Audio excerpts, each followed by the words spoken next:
Now sum number 15.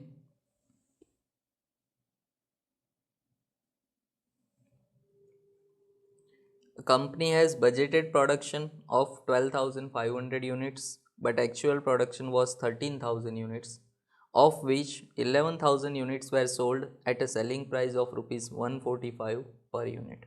Okay सबसे पहले यहाँ पर आपको बजटेड प्रोडक्शन, जिसे हम लोग नॉर्मल प्रोडक्शन भी बोल सकते हैं, नॉर्मल प्रोडक्शन दिया हुआ है 12,500 यूनिट्स. ओके फिर एक्चुअल प्रोडक्शन दिया है 13,000 units. So actual production, which is 13,000 units, and sales are 11,000 units. Okay. Selling price per unit आपको दी हुई है ₹145. Budgeted cost of the product was as under: direct material cost per unit ₹48, direct labor ₹19, and variable factory cost ₹7. Total 74. Fix overheads में fix factory overheads 2,12,500, administrative overheads 1,50,625 and sales and distribution overheads 22,000. Okay ये सारे fix overheads हैं. Sales commission is payable at 2.5% on actual sales proceed. ये extra expense दिया हुआ है sales commission. Okay 2.5% on sales. There was no opening stock. Budgeted cost and actual cost were equal. Okay. Prepare profit statement under marginal costing and absorption costing method and state reasons for the difference in the profit. Okay. दोनों method के according हमें profit statement prepare करना है और उसके बाद दोनों में प्रॉफिट में क्यों डिफरेंस आ रहा है उसका रीज़न दिखाना है. ओके और यहाँ आपको बोला है कि budgeted cost and actual cost were equal, मतलब कि जो फैक्ट्री ओवरहेड्स होंगे बजटेड और एक्चुअल. ओके मतलब कि जो रिकवरी रेट है वो इक्वल होगा. ओके तो सबसे पहले यहाँ पर हम लोग बजटेड जो फैक्ट्री ओवरहेड्स है, फैक्ट्री ओवरहेड्स का रिकवरी रेट फाइंड करते हैं. ओके फैक्ट्री ओवरहेड्स उसका रिकवरी रेट, क्योंकि जब आप as per absorption costing method use करते हो तो वहाँ फिक्स फैक्ट्री ओवरहेड का पर यूनिट कॉस्ट आपको चाहिए. तो पर यूनिट रिकवरी रेट क्या होगा? तो टोटल फैक्ट्री ओवरहेड्स मतलब कि fix factory overheads divide by normal production. Okay total fix factory overheads divide by normal production. तो यहाँ देखिए फिक्स फैक्ट्री ओवरहेड्स आपको दिए हुए ₹2,12,500 और उसे डिवाइड करें हम लोग नॉर्मल प्रोडक्शन जो है 12,500 यूनिट्स. दैट मीन्स के ₹17 पर यूनिट जो रिकवरी रेट होगा. ओके मतलब जब आप एब्सॉर्प्शन कॉस्टिंग मेथड यूज़ करेंगे तो वहाँ फिक्स फैक्ट्री ओवरहेड हम लोग यहाँ ₹17 लेंगे. ओके सो ये फिक्स फैक्ट्री ओवरहेड का रिकवरी रेट है जो ₹17 होगा. क्लियर. दूसरा ओपनिंग स्टॉक यहाँ ना बोला है कि there was no opening stock, but closing stock यहाँ हो सकता है. क्यों closing stock? Because production actual 13,000 units है और जो सेल्स है वो 11,000 यूनिट्स है. ओके तो यहाँ क्लोजिंग स्टॉक कैसे फाइंड कर सकते हैं? उसके लिए एक फॉर्मूला यूज़ करेंगे हम लोग. Closing stock equal to opening stock plus production units minus selling units. Okay sales unit. Opening stock यहाँ नहीं है, ज़ीरो है. ओके प्लस प्रोडक्शन होगा. प्रोडक्शन एक्चुअल प्रोडक्शन जो है वो 13,000 यूनिट्स है एंड माइनस जो सेल्स है वो 11,000 यूनिट्स है. Okay so 0 + 13,000 - 11,000 that is 2,000 units जो क्लोजिंग स्टॉक होगा. Okay 2,000 units closing stock. So इस तरह से आपको पहले जो इन्फॉर्मेशन दी है वो हम लोग लिख लेंगे. अब दोनों मेथड के अकॉर्डिंग प्रॉफिट फाइंड करना है. प्रॉफिट फाइंड करने के लिए इनकम स्टेटमेंट प्रिपेयर करना है. Income statement as per absorption costing and income statement as per marginal costing. Okay so profit statement जिसे हम लोग इनकम स्टेटमेंट भी बोलेंगे, प्रॉफिट फाइंड करना है हमें दोनों मेथड के अकॉर्डिंग. पहले मार्जिनल कॉस्टिंग से हम लोग फाइंड करते हैं. सबसे पहले डायरेक्ट मटीरियल लिखेंगे. ओके डायरेक्ट मटेरियल कॉस्ट आपको दी हुई है, पर यूनिट कॉस्ट दी है ₹48. ओके सो यहाँ हम लोग पर यूनिट लिखे, पर यूनिट ₹48 है. ओके उसे मल्टीप्लाई करेंगे प्रोडक्शन यूनिट से. प्रोडक्शन 13,000 यूनिट्स है. Okay 48 rupees per unit cost है, मतलब टोटल हो गई 6,24,000। ओके, डायरेक्ट मटेरियल के बाद direct labour cost per unit आपको दी हुई है 19 रुपीज़। सो 19 रुपीज़ 13,000 यूनिट से मल्टीप्लाई करें 2,47,000। Okay, and variable factory overheads जो पर यूनिट 7 रुपीज़ है। ओके, सो पर यूनिट 7 रुपीज़ 13,000 यूनिट से मल्टीप्लाई करें दैट इज़ 91,000। सो यहाँ टोटल पर यूनिट जो प्रोडक्शन कॉस्ट होगी 74 रुपीज़, एंड यहाँ हम लोग टोटल करें सो 9,62,000 rupees total production cost. Okay, marginal costing में आपको फिक्स फैक्ट्री ओवरहेड्स नहीं लेने हैं।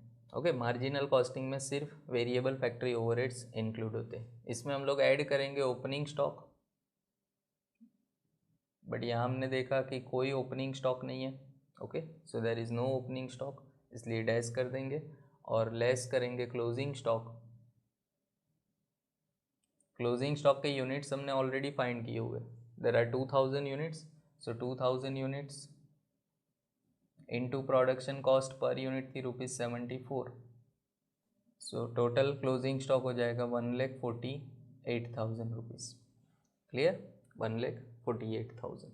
सो यहाँ प्लस माइनस करेंगे, प्रोडक्शन कॉस्ट में से ओपनिंग माइनस क्लोजिंग करेंगे, सो ₹8,14,000 that is cost of goods sold. Okay, COGS आपको मिल जाएगा 8,14,000। ओके, COGS मिला। अब इसमें ऐड करेंगे other overheads. Okay, other overheads में एक हम देखें तो फिक्स फैक्ट्री ओवरहेड्स है। ओके, वेरिएबल फैक्ट्री ओवरहेड्स हमने यहाँ इंक्लूड किया, तो फिक्स फैक्ट्री ओवरहेड्स नीचे ऐड करेंगे अदर ओवरहेड्स में। फिक्स फैक्ट्री ओवरहेड्स जो एक्चुअल आपको दिए हुए इस क्वेश्चन में वही यहाँ लिखने। Actual fix factory overheads 2,12,500। फिर एडमिनिस्ट्रेटिव ओवरहेड्स है, वो सिर्फ फिक्स दिए हुए, तो फिक्स एडमिनिस्ट्रेटिव ओवरहेड्स वो भी एक्चुअली लेंगे जो इस क्वेश्चन में दिए 1,50,625। ओके, सेल्स एंड डिस्ट्रीब्यूशन जो फिक्स दिए हुए, fix selling and distribution overheads 22,000 rupees है। एंड आप पैराग्राफ में देखें तो पैराग्राफ में आपको बोला है कि sales commission is payable at 2.5% on actual sales proceed. Okay, 2.5% हमें लेना है जो एक्चुअल सेल्स होगा उसका। तो यहाँ पर जिसे हम लोग वेरिएबल बोलेंगे तो वेरिएबल सेल्स कमीशन। ओके, क्योंकि वेरिएबल होगा, जितना सेल हो उस हिसाब से कमीशन पे करना है। 2.5% एक्चुअल सेल का, एक्चुअल सेल कितना होगा, टोटल 11,000 यूनिट्स यहाँ सेल किए, 11,000 यूनिट्स, और पर यूनिट सेलिंग प्राइस आपको दी हुई है स्टार्टिंग में 145 रुपीज़। ओके, मतलब कि यहाँ टोटल सेल्स हो जाएगा ₹15,95,000, उसका 2.5% सेलिंग कमीशन पे करना है। ओके, सो 15,95,000 उसका 2.5% करें दैट इज़ 39,875। ओके, सो ये आ गया सेल्स कमीशन। ओके, जो एक्स्ट्रा आपको एक्सपेंस दिया हुआ है, एक्स्ट्रा कॉस्ट है, वो हम लोग इंक्लूड करेंगे लास्ट में। सो यहाँ टोटल हम लोग करें जो COGS में बाकी के ओवरहेड्स ऐड करें, सो 12,39,000 रुपीज़ जो हो जाएगी total cost. Okay, total cost हमें मिली 12,39,000। टोटल जो सेल्स था वो 15,95,000 है, तो नेट प्रॉफिट हम लोग यहाँ फाइंड करेंगे। ओके, पहले सेल्स लिखते हैं, टोटल सेल्स 15,95,000 ऑलरेडी हमने फाइंड किया हुआ है, 11,000 units into ₹145 okay per unit, so 15,95,000 और डिफरेंस करें टोटल कॉस्ट माइनस करें हम लोग, सो 3,56,000 रुपीज़ जो हो जाएगा नेट प्रॉफिट। ओके, ये नेट प्रॉफिट हमें मिला as per marginal costing.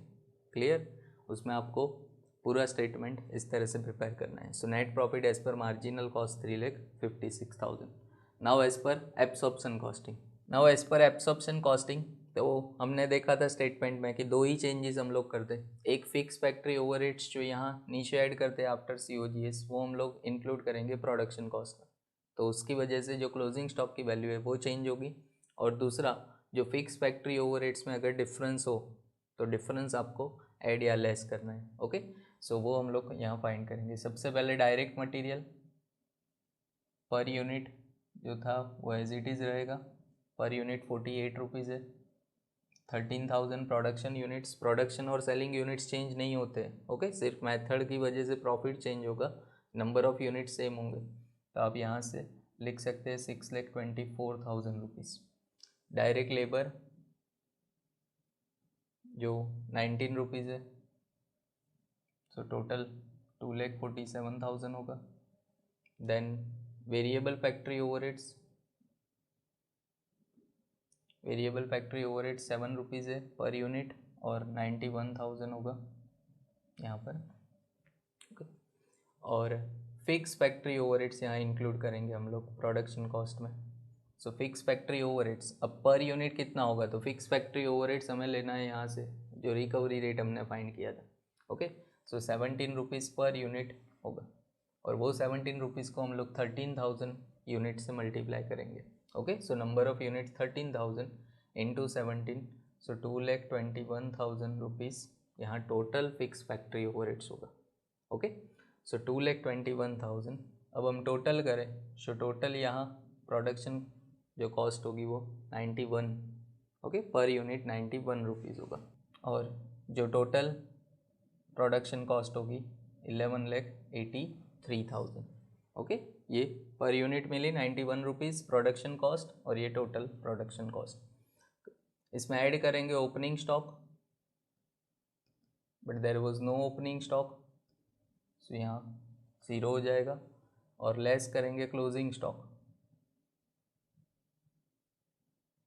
Closing stock 2000 units है, क्लोजिंग स्टॉक तो सेम होगा, बट पर यूनिट जो है कॉस्ट 91 रुपीज़ होगी।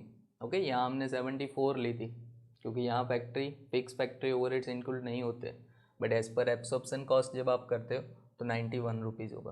ओके, तो यहाँ 1,82,000 रुपीज़ जो टोटल क्लोजिंग स्टॉक की वैल्यू होगी। सो इसे प्लस माइनस करें, सो 10,01,000 रुपीज़ जो हो जाएगा cost of goods sold. Okay, COGS 10,01,000। अब बाकी के ओवरहेड्स ऐड करें उससे पहले आपको यहाँ चेक करना है कि फिक्स फैक्ट्री ओवरहेड्स में कितना डिफरेंस है। Fix factory overheads as per marginal cost, मतलब जो एक्चुअल था 2,12,500, आप क्वेश्चन में भी देख सकते हैं 2,12,500 है, और जो फिक्स फैक्ट्री ओवरहेड्स हमने एब्सॉर्प्शन कॉस्टिंग में लिखा वो 2,21,000, मतलब ओवर रिकवरी हुई है। ओवर रिकवरी हो तो यहाँ आपको उसे लेस करना है। ओके, सो लेस करेंगे over recovery of fix factory overheads, कितना ज़्यादा होगा, 2,21,000 है, और माइनस करें 2,12,500 जो एक्चुअल है, मतलब कि 8,500 जो ओवर रिकवरी है। ओके, सो इसे हम लोग लेस करेंगे, सो 9,92,500 जो हो जाएगा एक्चुअल COGS। ओके, ये कॉस्ट ऑफ प्रोडक्शन आपको मिल गई। अब बाकी के जो ओवरहेड्स है वो हम लोग ऐड करेंगे, सो यहाँ ऐड करेंगे। अब फिक्स फैक्ट्री ओवरहेड्स ऑलरेडी हमने ऊपर ऐड कर दिया, तो बाकी के ही एक्सपेंस यहाँ ऐड करने हैं। एक फिक्स एडमिनिस्ट्रेटिव ओवरहेड्स होगा, वो एज इट इज़ रहेगा, उसमें कोई चेंज नहीं करना है। इस क्वेश्चन में भी जो आपको दिया हुआ है वही लिखेंगे, 1,50,625। ओके, फिर fix selling and distribution overheads था, fix selling and distribution overheads जो एक्चुअल्स क्वेश्चन में दिया हुआ है 22,000। वेरिएबल सेल्स कमीशन जो 2.5% ऑन सेल्स है। ओके, सो वो भी एज इट इज़ ही रहेगा, वापस कैलकुलेट करने की ज़रूरत नहीं है, क्योंकि यहाँ भी 15,95,000 ही सेल होगा, क्योंकि सेल्स यूनिट तो 11,000 ही है और पर यूनिट सेलिंग प्राइस 145 है। सो ₹15,95,000 उसका 2.5% मतलब सेम ही अमाउंट होगी। ओके, सो 39,875। सो ये तीनों एक्सपेंस यहाँ आप ऐड करेंगे, सो हमें मिल जाएगी total cost. Okay, so total cost होगी 12,05,000 rupees. Okay, that is total cost. Total cost को सेल में से माइनस करें तो हमें मिलेगा net profit. Okay, net profit, तो उससे पहले सेल्स लिख दे। सेल्स 11,000 यूनिट्स था और selling price 145 rupees. That means total जो सेल्स होगा 15,95,000। सेल में कोई चेंज नहीं होता है, सिर्फ टोटल कॉस्ट चेंज होगी। ओके, और उसकी वजह से प्रॉफिट में डिफरेंस आएगा। प्रॉफिट यहाँ हो जाएगा 3,90,000। Clear? So that is net profit as per absorption costing पर। So as per marginal costing net profit आया 3,56,000। As per absorption costing 3,90,000। अब ये डिफरेंस क्यों आ रहा है? तो एक ही रीज़न होता है, जो स्टॉक की वैल्यू है उसमें चेंज है। बट फैक्ट्री ओवरहेड्स की वजह से भी होता है, बट फैक्ट्री ओवरहेड का जो डिफरेंस था वो हमने ऑलरेडी यहाँ लेस कर दिया। तो अब जो ओपनिंग क्लोजिंग स्टॉक की वैल्यू है उसमें जो चेंजेस होगा, ओपनिंग स्टॉक तो यहाँ दोनों में नहीं था तो इसलिए उसमें तो कोई चेंज नहीं होगा। बट आप क्लोजिंग स्टॉक की वैल्यू देखें, यहाँ 1,48,000 है और यहाँ है 1,82,000, मतलब कि क्लोजिंग स्टॉक की वैल्यू चेंज है, तो इसकी वजह से प्रॉफिट में डिफरेंस आ रहा है। तो इसके लिए हम लोग रिकन्सिलेशन स्टेटमेंट प्रिपेयर करते हैं। ओके,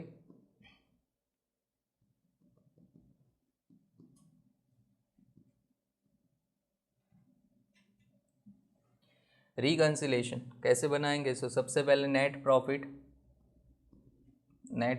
एज पर एब्सॉर्प्शन से स्टार्ट करें। Net profit as per absorption costing 3,90,000 है, so 3,90,000।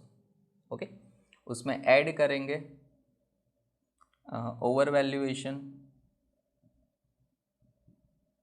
Of opening stock, over valuation of opening stock. But opening stock में यहाँ कोई चेंज नहीं है क्योंकि ओपनिंग स्टॉक है ही नहीं दोनों मेथड में।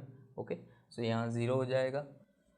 Show net profit plus over valuation of opening stock, but कोई ओपनिंग स्टॉक नहीं था, सो एज इट इज़ रहेगा प्रॉफिट 3,90,000। ओके, उसमें लेस करेंगे हम लोग over valuation of closing stock. अगर आप ओवर वैल्यूएशन ना लिखना चाहो, सिर्फ डिफरेंस लिखोगे तो भी चलेगा क्योंकि हमें डिफरेंस ही करना है।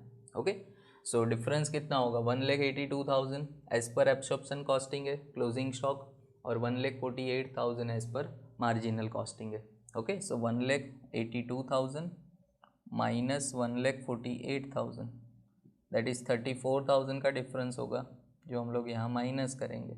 ओके, सो 3,90,000 माइनस 34,000 आप करोगे, सो 3,56,000 आंसर होगा। और ये 3,56,000 जो net profit as per marginal costing है।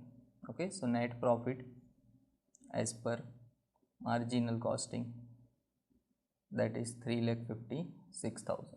ओके, सो ये रिकंसाइल हमने किया कि दोनों के प्रॉफिट में डिफरेंस क्यों आ रहा है, बिकॉज ऑफ क्लोजिंग स्टॉक।